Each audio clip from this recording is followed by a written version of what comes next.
Welcome to Tech Talks, Evolving Distribution. I'm Corey Hayes, and with me is Bill Rosado. Today, we're exploring how digital transformation is reshaping the distribution industry. That's right. From e-commerce platforms to CRM tools, we talk with industry experts about how distribution can embrace these changes and thrive in the ever-changing space. Whether you're just getting started or looking for new insights, we've got you covered. Today's episode is packed with information to help you navigate the digital shift. So let the tech talk begin. Hello, everybody, and welcome to another episode of Tech Talks. I'm Corey Hayes, and with me is Bill Rosado. And we're very excited about our special guest today, Tyler Hull from Wensco. Tyler, how you doing? Good. Thanks for having me, guys. The intro said industry expert, so I feel like an imposter sitting here, but I'm happy to be here, guys. Thanks for having me on. I appreciate it.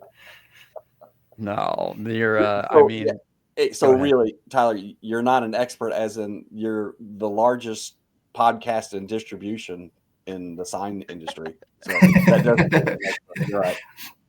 If you niche it down that far, yeah, there's not a lot of us. Luckily, I don't have to meet too many people. You're the largest distribution podcast in Central Michigan that there ever was. All right. So. That's like the joke from The Office. The largest paper distribution company in Eastern Pennsylvania. Yeah. That's funny. Well, thank you, nonetheless, Mr. Expert, for jumping on today. We're excited to have the conversation with you. Before we get the ball rolling and before we ask our questions, just tell us a little bit about yourself, introduce yourself to the podcast and our listeners. Tell us about Wensco and what your role is there, and just maybe a little bit about your journey, background, how you've got to where you are. So once again, thanks for having me, guys. My name is Tyler Hull. I'm the director of marketing at Wensco Sign Supply. We're a sign supply distribution company based in the Midwest. We started in 1937, so we've been around a while now. That's kind of pretty typical for who seems to be left in our space. There's a bunch of rather old school companies, which obviously is great for what your guys' podcast is. All companies that started, obviously started on pen and papers and moved to fax, then have gone fully digital now. So I've been in this role a little over 2 years now. I've been at Wensco. I'm coming up on my 9th year here. So I kind of started in the bottom here. I worked in the warehouse and the driver, and then worked my way up through tech, equipment installs, sales, and then moved into marketing. And now I manage, obviously, our website with a team of a few people here, as well as most of our marketing efforts. The joke they're making at the beginning is I'm also the co-host of the Serious Sign podcast, the #1 sign supply distributor podcast based in Michigan. So there's probably not another one. So I feel like I'm safe to make that claim. Yeah. That's kind of what we do. That's it. Yeah. Awesome. Well, thank you for jumping on today. Excited to get into the conversation. I think a little bit of you've already, hit the nail on the head is talking about digital transformation. It's crazy how many times we have conversations with prospects or customers alike, and people are still in the fax series of they're in the fax season of their business. Yeah. And that's what today's conversation is about. So we literally deleted the fax number off our website like 2 months ago, maybe. Like that's how long it was. Literally like the only thing we get from fax now is like it's the equivalent of like spam emails now. It's like some random person getting your fax number, and now it was digital fax anyway, so it's not like we were actually printing anything. But I mean we're not that far. We're not that far away. I think we were still using fax not that long ago. So I understand it's definitely a slow transformation for a lot of these old school companies. So can you tell me maybe some of the challenges that you've seen in making that transition from fax and pen and paper, right, in the digital transformation? Yeah, I mean, it's kind of like we always say the joke around here is we hate this is the way it's always been done is one of the phrases we hate to hear around here, because just because it's always been done that way doesn't mean it's the right way to do it now. So the pushback is, especially when we're dealing with customers that have been using us, right? Like it's their second or third generation at this point and have still been ordering from us, right? So we're dealing with people that have kind of always been ordering before we had the website, right? They always called and placed their orders or faxed them in or called their rep and had them place them, right? And when we started pushing people like, hey, like rather than call, like if you just need an order placed, right? If you have a question, we're a company that we're here. We have plenty of customer service reps to help you with questions. But if you're purely placing an order, when we started pushing people like, hey, that's what the website's for, right? The pricing's all there. Just go place the order. It's really simple. You're just dealing with the pushback on both sides. So from the customer side of, hey, we've always just called in our orders. We don't really want to do it any other way. It's a little more work on their end, work when it's new to them. And then there's pushback on our side where it's, hey, we like the way we've done it, right? We like to have that conversation with our customers, right? Make sure they're getting the right product. In distribution, I think on our side, at least, it can get a little confusing, right? We have so many products. I think when we last checked, we have 18,000 active SKUs. So it's a lot, right? So when someone calls in or when they place an order on the web, there's a decent chance if they haven't ordered it before that maybe they're not getting the exact right product for what they need. So there's pushback that says, hey, how do we know if they're ordering it, they're getting the right product? Because even if they order the wrong product on our end, we're going to still take responsibility for that. And sometimes that cost is high, right? I mean, we're dealing with sheet goods. So you can be sending out a product, that's a 4x8 or 10 4-foot by 8-foot sheets, and then find out later that they ordered the wrong product on the website. And that becomes more our problem than their problem. And that can cause, us to have to go and, send out a van and pick it up. And there's hassle to that. But there comes the benefit of, okay, is the occasional wrong order worth the fact that our customer service aren't tied up placing orders all day, right? Rather than when someone calls and they have an actual question and it's not a 30-second phone call, we have the personnel to be able to handle those ones and actually get them the right answer and get them the solution. So I understand the pushback, but the benefit we've seen from moving, at least on the website side of things, far outweighs any of the cost. Yeah. So it's funny you say that, because a lot of people think like the return on investment on e-commerce is what goes through the cart. But what you just explained is saving time so that a customer service rep can actually spend time with Tyler, right? Rather than being tied up trying to take an order that could actually just be all automated. That return on investment is a lot larger than what goes through the cart. Yeah, and even like with the resources we have too, like if you just think about on our side, it's a lot of times in distribution, they're ordering relatively the same products, right? I mean, and this probably across the board now, just in signs, right? So at least the way ours is set up, right? If they order the same product, it's super easy, right? Like, okay, let's just go into order history. Let's just add the same 5 things that I ordered before to cart. Or even if they can go back and look at old jobs, right? Like some people, we're talking about digital transformation. Our customers haven't gone through digital transformation. A lot of them, right? A lot of them are like, hey, we quoted this job, in 2018. Okay, what did we use? If our website isn't there to like go back and look at that order history, a lot of times they're just like, we'd have no idea. I don't know what we used. They're looking at pictures and like, I think it was this, but I'm not 100% sure. So even that, like we are, like it's almost as if because we've gone digital, are an archive for our customers, right? They can look back and say, hey, here's what we did in the last few years. If we were pen and paper, right, they're gonna have to call, which I mean, we still deal with that, right? Like, hey, can you email me over all of my invoices from 2023? And it's like, okay, somebody is going to need to be on a new system here, right? I don't know who it is, but we're going to have to figure that one out. But yeah, I mean, the time saving is huge. I mean, with how we've scaled, we wouldn't be able to do what we do now without it, right? Like if all of our orders were still going through customer service, we wouldn't have time to deal with people's actual issues that they're calling for. So that's been huge for us. Yeah. And I think kind of in the middle of what you're hitting on there is the importance of a deeply integrated platform. Whatever that digital transformation looks like, finding something that's integrated back with your ERP that has the ability to read what is that existing history and display it and show it, and allow the customer to easily find it. So I think that's in the middle of what you're seeing is that important piece of it is that integration, which kind of brings me to my next question for you. And I think you're already getting it into this a little bit, but in your experience and in Wensco's experience, what has made successful digital transformation projects through the middle of that transition? What's worked well for you guys, and what have you learned from? So I think with ours, I think it was just the start of it is having a lot of grace for your customers, right? When you're the one that's been working on it hands-on for months, and then they're like, hey, this is not easy to use. And in your head, you're like, this takes me 2 seconds, right? But for them, it's completely new, right? You've been working on it for months at this point. And so it doesn't need to move over to that immediately, right? And that goes across the board. I mean, even when we move to like a new CRM, right? There's a strict learning curve, right? Where you're like 8 months in and you're looking at it and you're like, hey, these 3 reps they're not using it yet, right? And it's like, that's not always on them, just like it's not always on our customers to use the website, right? Like if they don't like it and they think it's cumbersome, they think it's hard to use, that's probably on us to like for somebody to like give them a call and be like, hey, here's what you need to do, right? And then once you've seen it once, like it's oftentimes not that difficult to use.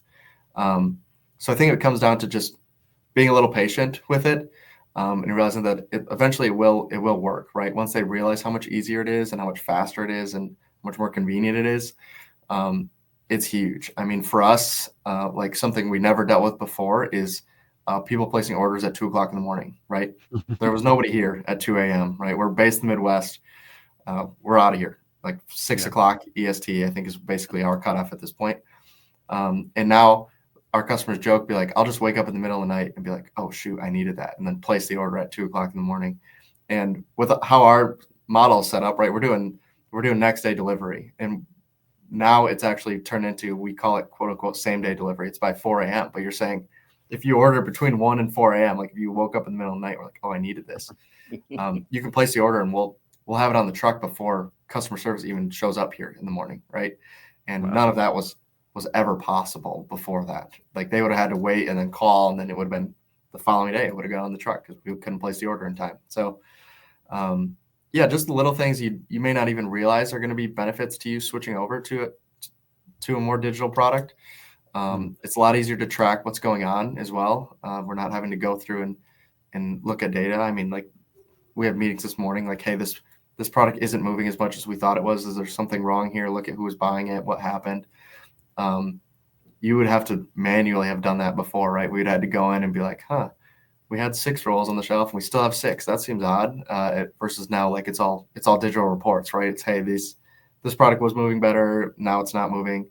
None of that was possible before without somebody physically going out to the shelf and counting them. Like, well, we had 6 a month ago and we still have 6. So something's wrong here. I don't know if that answered your question or not, but that's great. where I go with it.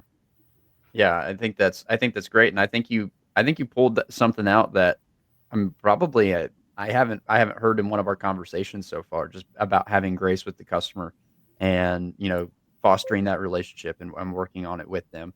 And I think that's a big piece to it, because I could see how that would be frustrating when you're working on something for so long. It's become easy. It's almost become like in some ways, a mundane task. And then, you're trying to get somebody else to come along board with you. And I think that's a really good point that you pulled out, just about having grace with your customer and working with them. Yeah, I think it's like it's like a living, breathing thing, right? Like especially with us, we're adding stuff to it all the time. So we always joke here, like we're not afraid to break it every once in a while, right? Yeah. Because sometimes we're like, we got to try this new thing, and it's like it should work, but we don't actually know how it affects some of the other stuff on the website, right? And then we'll get a phone call that was like, hey, it says this item's out of stock, and our customer service will catch it because they'll be like, it says we have them, but the website says it's not. Like, oh yeah, we broke it. Okay, cool. Yeah. So being not afraid to break it, and just knowing that, like I had said before, if your customers are not using it because they find it cumbersome, that's on you, right? We spend a lot of time looking through and making sure, the search results are showing up right, and the layout makes sense, and the menus make sense, and it's easy to find things. And if it's not, that's on us, not on the customer, right? It's not like we can be mad at them for not being able to figure it out. But when we've seen it, like the more we play with it, we're just looking at the total percentage of our orders that are placed on the web, right? And that number just goes up year over year over year, because we're making it easier to use, which means more customers are opting to use that rather than calling in, even on some larger, more complex orders, which before it felt like as soon as it passed, 2 or 3 SKUs, they're like, yep, I'm going to call. I don't want to look through the website and find all these products. But I think we're getting to the point now where it's easy enough that they're just going and placing the order and they don't even think about it. So, it's been good. Yeah. And so that's some really great feedback and some information, I think, insight that our community needs to take, right? You don't just stand up e-commerce and expect it to do its thing, right? Yep. It'd be the same thing if you open a new branch. You don't just put product on the shelf and put some signs up and think that's it. It's always evolving, right? You're Yeah. always looking, how can I make it better? What can we change? And I think you said scale earlier in this conversation, and it is. You have to continue to scale your e-commerce, right? It's not just a one and done type of thing. Yeah. Yeah. I mean, even with you guys, like if you look through our ticket history, it's probably, you'll see when we like just get on this path where we're like, okay, we found an issue. Now let's find a way to resolve it. And all that Yeah. does is it's just a trickle down effect, right? It's just like we do one thing and then realize, oh, okay, now we can do this next thing. Then we can do this next thing. And it's just like this continuous Yeah. flow. Like there's always room for improvement. And sure, there's a point where you can be like, yeah, this is good enough. Let's let it rest for a little while, which I'm sure we get in those phases too, where we haven't messed with it in months, right? Just Yeah. kind of running its course. But if you're not continuing to try and improve it, you're not going to see any growth. Yeah. I mean, unless your company is getting massive amounts of growth, which is sweet. But in terms of your existing customers trying to use the options that you're giving them, you're going to have to work on it. Yeah, and I appreciate that sentiment a lot, about it, we're not afraid to break it. Some people treat their e-commerce almost like a porcelain vase, like just put it up on the shelf and, now that it's nice, let's Yeah. not touch it ever again. And I think that there's something to be said about the people that really, innovate and trial and error. And sometimes you're gonna do something that does break it, and sometimes you're gonna do something that doesn't work. But that's how you learn, and then you figure out what does. And when you find something that does work, and you find a niche, or you find that channel, or you find that avenue that really works well for your business and strikes well with your customers, it's amazing to see the growth. And you just talked about it year over year. How it's continually steadily growing, and I think that that's a testament to your guys' willingness to try new things and take chances. So Yeah. yeah. Yeah. And I mean, it's not cheap either, right? Like to get some of the stuff set up, especially when you're in distribution, right? And you have a ridiculous amount of SKUs, like not just the money to like get it set up and running through however you do that, but just the time investment in it is crazy. I mean, we just went through, we just switched CRMs 2 years ago now. The amount of time that went into that and making sure all worked right, and then even after you get all that, we're going back and integrating it into our website to make sure all of that data comes over. It's a lot of time into it, right? So if you're going to spend that much money and that much time working on a project just to like once it goes up, be done with it, it's not going to work that way, right? Like you wouldn't bring on a new person with a massive salary, right? And then like day one be like, yep, and good luck, and then never check on them again, right? Like nobody would do that. But Yeah. I think some people with their website, they do treat it like that, right? Like, well, I already paid the money, so like it should just work on its own. It's like, well, not really. Like that's how employees work, right? Like you're gonna have to check on them. You're gonna have to, like give them some goals. I would do the same thing with any of my digital projects. Yeah, absolutely. All right, so here's going to be the hardest question you get asked all week, right? What's that one tip that you would give someone in our space in the community, right, as far as a digital transformation, so to ensure it's going to be successful? So the main one is whoever you're going to assign to the project, give them a little bit of leeway, right? Like if they have to come to you for every possible change on the website, it's never going to get done, right? There's so many changes that need to happen. There's so many decisions that have to be made so fast oftentimes that if they don't have permission to, like I said before, to break it and try and fix it, nothing's ever going to get done, right? Like if we had to get approval every time we tried to change something on the website, I would never get anything done. And there's time and place for getting approval, right? We're looking at making a pretty big change here in terms of like how our stock levels show up on the website. And right, that's a big conversation to have. But there's sometimes where it's let's call it like a medium decision that needs to be made, right? If they don't have to go to approval for that, it's going to be much faster. If we have to make a decision every time, it's just never going to get done. Even when I was the one that kind of helped us move over to the new website, and I was pretty new, and even then they gave me a lot of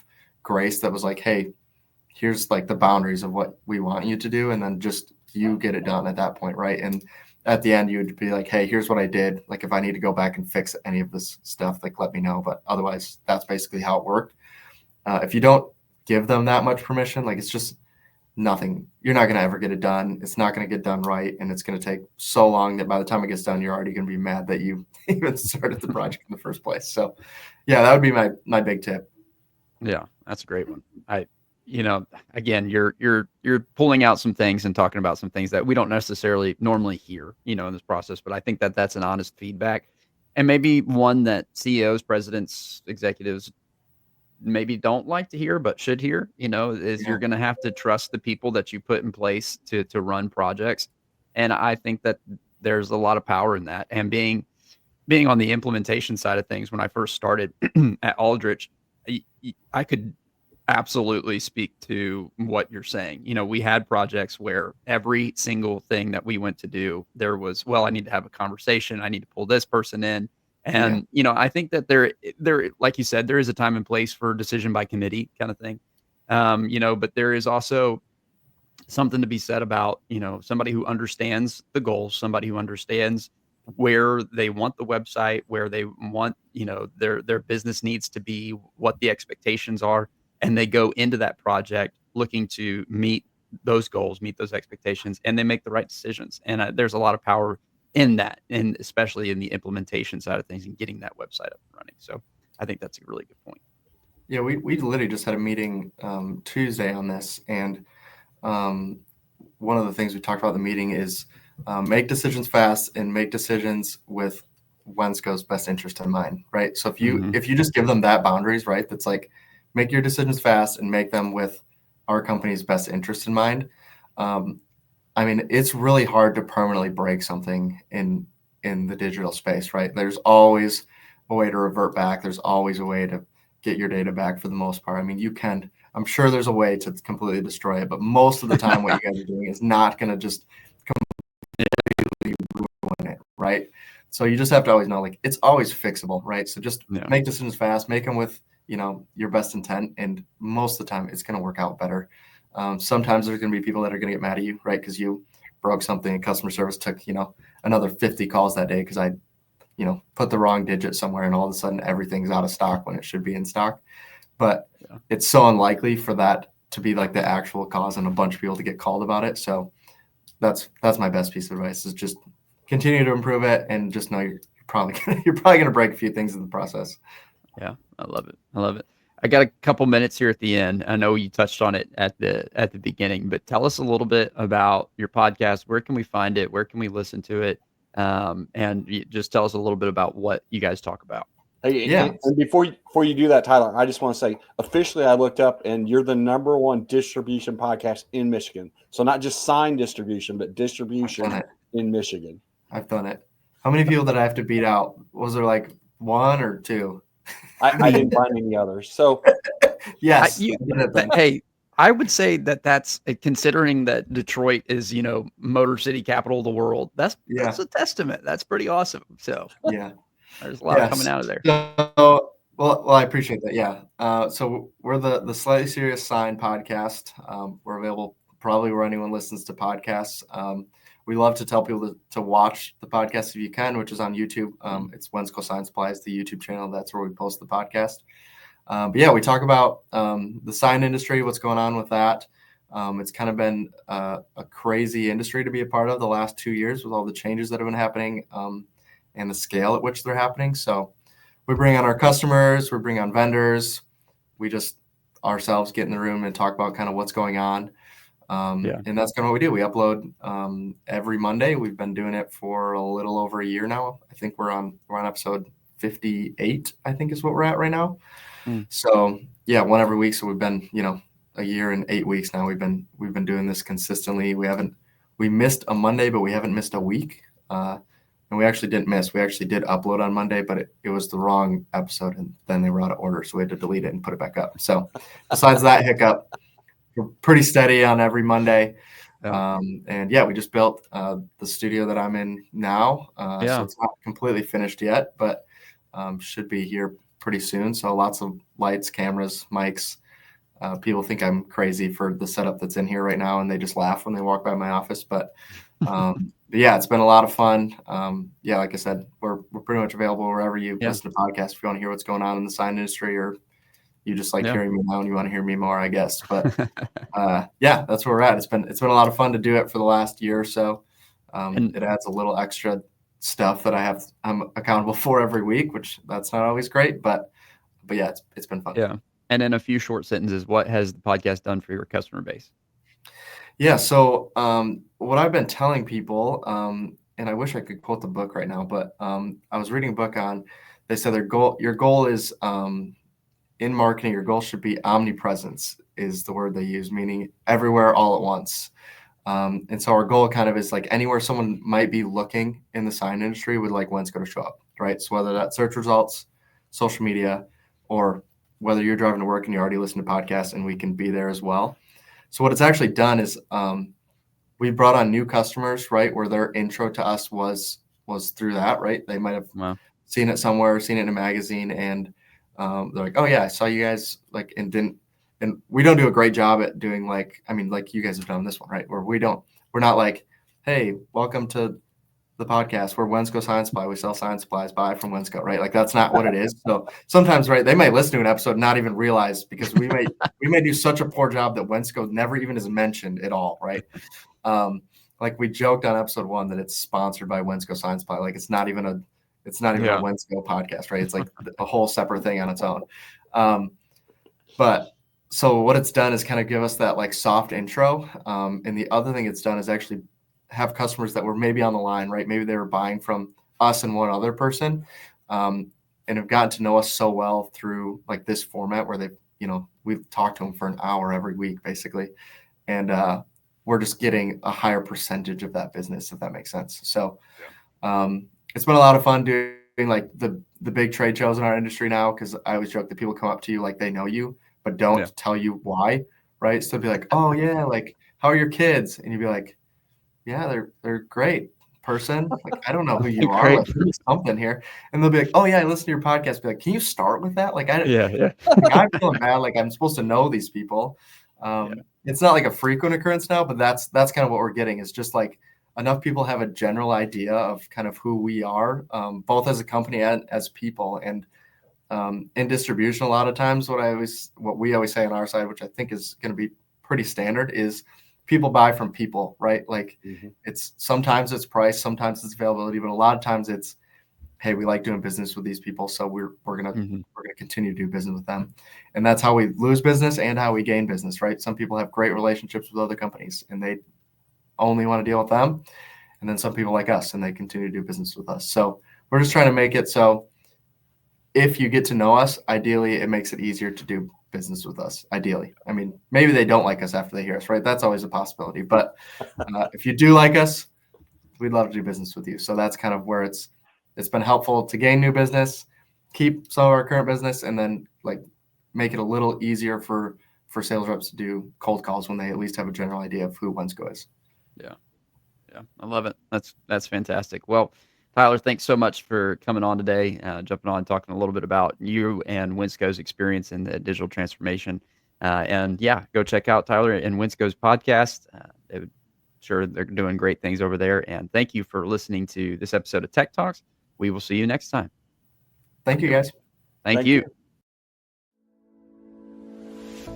And that's a wrap for today's episode of Tech Talks Evolving Distribution. Thanks for tuning in. And we hope you've gained some valuable insights on how to embrace digital transformation and stay ahead in the distribution industry. A special thanks to our sponsor, Aldrich Web Solutions, for supporting this podcast. With over 20 years of experience, they've been helping distributors win online and maximize their digital presence. Be sure to check them out if you're ready to take your business to the next level. And if you enjoyed the episode, don't forget to subscribe, rate, and leave us a review. And of course, share this with anyone who could benefit from this conversation. We'll be back next time with more expert insights. And until then, keep evolving and embracing change.